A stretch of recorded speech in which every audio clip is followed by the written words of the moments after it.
সকাল বন্ধুরা, আমার আরও একটি নতুন ব্লগে তোমাদের সবাইকে স্বাগত জানাই। আশা করছি তোমরা সবাই ভালো আছো। এখন 7:15 বাজে। আমার মেয়ের তো ফাইনাল এক্সাম শুরু হয়ে গেছে, তাই ওর বাবা নিয়ে গেল।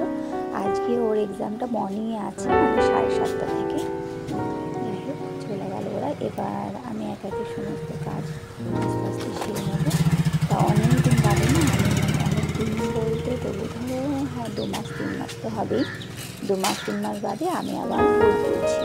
আর দেখো, এখন তো শীতকাল পড়ে গেছে, টগর ফুলটা একটু কমই ফোটে।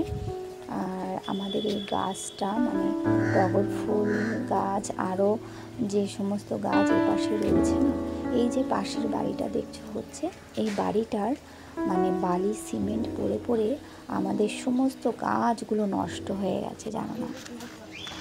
কিন্তু কি করব, প্রচুর ক্ষতি হয়ে গেছে আমাদের। আমার হাতে লাগানো কিছু গাছ তো মরেও গেছে।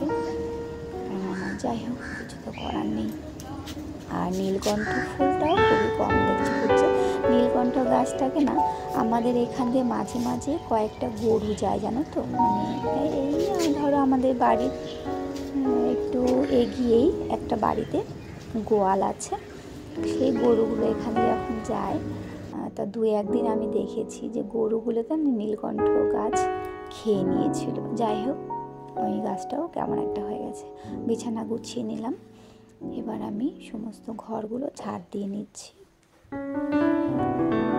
আর ঘরগুলো ঝাড় দেওয়া হয়ে গেলেই আমি রান্নাটা বসাবো। ওর বাবা ডিউটি যাবে, তা মেয়ের ওই 9টার মধ্যে ছুটি হয়ে যাবে। ওর বাবা একবারে মেয়েকে নিয়ে বাড়িতে আসবে। তারপরে এসে একটু বাজারে যায়, যদি মাছ আনতে হবে। যাই হোক, আমি সমস্ত কাজগুলো আস্তে আস্তে করে নিচ্ছি। আর যেহেতু অনেকটা সকালে উঠে গেছি, 6:20 বাজে, তখন আমি ঘুম থেকে উঠেছি। এখন সমস্ত কাজগুলো আস্তে আস্তে করে নিচ্ছি।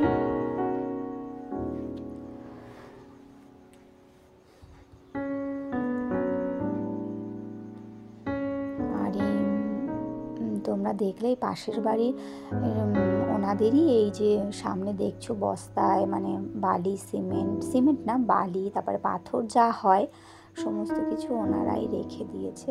আর সব আমাদের সেই ঘরের সামনে দিয়েই সব রয়েছে। এই আর কি করবো, কিছু করারও থাকে না, কিছু বলারও থাকে না। যাই হোক, আমার সমস্ত ঘরগুলো এবং এই বাইরের সামনেটা, আমাদের তো চাতাল করা আছে, ওই জায়গাটাও ভালো করে একটু পরিষ্কার করে নিলাম। সময়ের অভাবে না সব সময় পেরে উঠি না। আচ্ছা, সকালের ওইটুকু ভিডিও করতে পেরেছিলাম। এখন দুপুর হয়ে গেছে। আমার তো ভাত, ডাল আর একটা ভাজা করেছি হয়েছে। আজকে আমি রান্না করব নতুন একটা রেসিপি, চলো তোমাদের দেখাই। এটা আমি ধরো 2-4 বছর আগে একবার করেছিলাম, মানে লাল শাক দিয়ে আর ওই মাছ, মানে ট্যাংরা মাছ দিয়ে লাল শাকের ঝোল করব, মিষ্টির বাবা বলে গেছে। আর জানো তো, বেশ কদিন ধরে মানে কি বলবো, রুই মাছ, মাছের মাথা, কাতলা মাছ এইসব খেতে খেতে না ওর বাবা, এই যে এর আগে যেদিন ছুটি ছিল ওর বাবা, সেদিনই বলছিল, বলে বড় মাছ আর খেতে ভালো লাগে না, একটু ছোটো মাছ খাবো। যাই হোক, আমি মাছগুলো ভেজে নিয়েছিলাম, আর পেঁয়াজ ফোড়ন আর সামান্য একটু আদা আর কয়েক কড়া রসুন বাটা দিলাম, আর কাঁচা লঙ্কা। তোমরা রান্নাটা দেখতে থাকো বন্ধুরা। আজকে ভিডিওটা তোমাদের ভালো লাগলে প্লিজ একটা লাইক দিয়ে পুরো ভিডিওটা দেখো, কমেন্টে জানিও। আর প্লিজ আমার চ্যানেলটি সাবস্ক্রাইব করে আমার পাশে থেকো। পরিমাণ মতো নুন, হলুদ এগুলো দিয়ে দেবো, মশলা আর কিছুই দেবো না। আর রান্নাটাও না বেশ তাড়াতাড়ি হয়। তোমরা জানি অনেকেই হয়তো জানো এই রান্নাটা। আর এই লাল শাক দিয়ে চিংড়ি মাছ দিয়ে আমি বেশি করেছিলাম, জানো তো। আজকে এই রান্নাটা করতে গিয়ে না আমার দেওরের কথা মনে পড়লো। মানে ওই প্রথমেই রান্নাটা আমাকে বলেছিল একদিন, ও লাল শাক আর চিংড়ি মাছ নিয়ে এসেছিলো।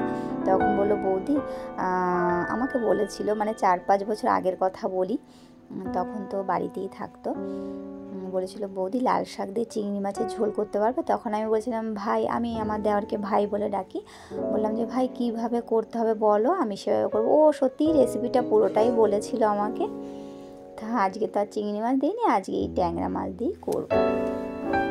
এবার শাকগুলো দিয়ে দিলাম, মশলাটা একটু ভালো করে কষানোর পরে এবার আমি এর সঙ্গে মশলাটা একটু ভালো করে একটু ভাজা ভাজা করে নেবো, তারপরে পরিমাণ মতন জল দিলাম। ব্যাস, এবার মাছগুলো দিয়ে আমি ধরো প্রায় 5-10 মিনিট ঢাকা দিয়ে রাখবো, মানে পুরো তরকারিটা একটু নরম হওয়া পর্যন্ত শাক আর মাছ ঢাকা দিয়ে দেবো, ব্যাস তাহলেই হয়ে যাবে। আর লাস্টে একটু ধনেপাতা দিয়ে দেবো। কিন্তু জানো, এভাবে করলে না সত্যি ভীষণ স্বাদ লাগে। যারা জানো তো জানোই, হয়তো আমার থেকেও ভালো জানো, আর যারা না জানো তারা এভাবে করতে পারো, খেয়ে দেখতে পারো, ভীষণ মজা লাগে। ছোট ছোট যে কোনো মাছ বা চিংড়ি মাছ দিয়ে খুবই স্বাদ হয়, ভালো লাগে খেতে। রান্নাটা আমার হয়ে গেল, এবার ব্যাস খাওয়া দাওয়া। আর আজকে তোমার রান্না করেছিলাম মূলো দিয়ে ডাল ভাত। ডাল ভাত তো হয়ে গেছে, ওর বাবা নিয়ে গেছে। আর করেছিলাম শিম ভাজা, মানে এই প্রথম শীতে শিম আনলো ওর বাবা, বলছিল তো শিমের তো অনেকটা দাম, এই দেখো অল্প করেই করেছি, কারণ এই ভাজাটা আমি আর মিষ্টি ঠাকুমাই খাবো, আর কেউ খাবে না। দেখো মূলো দিয়ে ডাল করেছি, আর কয়েকটা মাছ ভাজা রেখেছি, আমার মেয়ে খাবে, ব্যাস। আচ্ছা, এটা হলো এখন 4টে বেজে গেছে খাওয়া দাওয়ার পরে। দেখো কী নিয়ে এসেছি, আমলকি কেটে নিয়ে এসেছি পাতলা পাতলা করে। মেয়ে আর আমি একটু ছাদে উঠেছি, ওকে বললাম চল বাবা একটু ছাদে চলো। এই আমলকিটা দিয়েছিল একটা মাসি আসে আমাদের বাড়িতে, ওই মাসিটা বলে তোমার মেয়েকে একটা দিও। যাই হোক, আমিও ওর সাথে সাথে খাচ্ছি। কিন্তু জানো, আমি না টক জিনিস খেতে পারি না বেশি, কারণ আমার দাঁত খুব খারাপ হয়ে যায়, মানে দাঁত ভীষণ টকে যায়। আর আমার মেয়ে খাচ্ছে, আমি ওকে বলছি কেমন লাগছে খেতে, মানে ও বলছে ভীষণ টক লাগছে, খাচ্ছে, দেখো কেমন করছে। যাই হোক, দুজনে এখানে কিছুক্ষণ থাকবো। আর জানো, মেয়ের বেলা স্কুল হয়ে না, মেয়ের ঘুম পুরোই চলে গেছে, ও ঘুমোতেই চায় না। যাই হোক, এখানে কিছুক্ষণ থাকি, তারপরে নিচে নেমে যাব। আর দেখো কত পাখি উঠছে।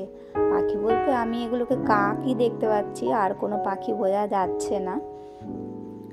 আর একটু একটু করে তো অন্ধকার নেমে আসছে, 4:30 বাজতে যাবে একটু বাদেই। যাই হোক, কিছুক্ষণ সময় কাটালাম।